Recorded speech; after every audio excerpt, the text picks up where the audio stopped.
மாசத்துக்குள்ளது. ஆமா sir, November இருக்கு, சொல்லுங்க. இதை மட்டும் அது வந்து நீங்க கொடுத்துருக்கீங்க. இதே மாதிரி தான் எல்லாமே இருக்கும். இந்த அம்மாவுக்கு என்ன தெரியும்? அவங்க வயசானவங்க, அவங்க மாத்திரை யாருக்கு தெரியும்?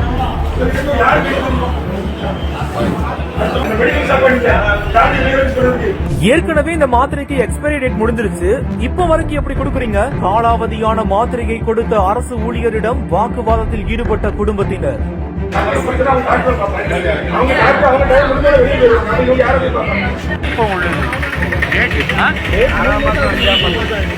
ஸ்ரீவைகுண்டம் அருகே உள்ள வெள்ளூரை சேர்ந்தவர் தான் எட்வின். இவரது 70 வயதான தாயாருக்கு சர்க்கரை நோய்க்காக ஸ்ரீவைகுண்டம் அரசு மருத்துவமனையில மாதந்தோறுமே மாத்திரைகள் வாங்கி வருவதாக கூறப்படுது. இந்த நிலையில தான் கடந்த மாதம் 29ஆம் தேதி வழக்கம் போல மாத்திரைகளை வாங்கியிருக்காங்க. ஆனா அந்த மாத்திரையை எடுத்துக்கொண்ட நிலையில தொடர்ந்து மூதாட்டிக்கு வயிற்றுப்போக்கு ஏற்பட்டதா கூறப்படுது.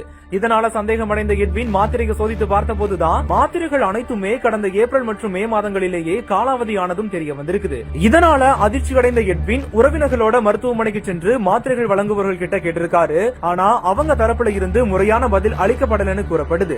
இதனால உறவினர்கள் மற்றும் பொதுமக்கள் மருத்துவமனையை முற்றுகையிட்டு வாக்குவாதத்திலையும் ஈடுபட்டிருக்காங்க. இதையடுத்து மருத்துவமனையில இருந்த மருத்துவர்கள் சம்பந்தப்பட்டவர்களை அழைத்து பேச்சுவார்த்தை நடத்தியதோட மருந்தகத்தில் உள்ள அனைத்து மருந்து மாத்திரைகளும் காலாவதி காலம் சரிபார்த்து வழங்கப்படும் என்று உறுதியளித்திருக்காங்க. இதையடுத்து அவங்க அங்கிருந்து கலைந்து சென்ற நிலையில இந்த ஒரு சம்பவம் மருத்துவமனை வளாகத்துல பரபரப்பை ஏற்படுத்தி இருக்கு.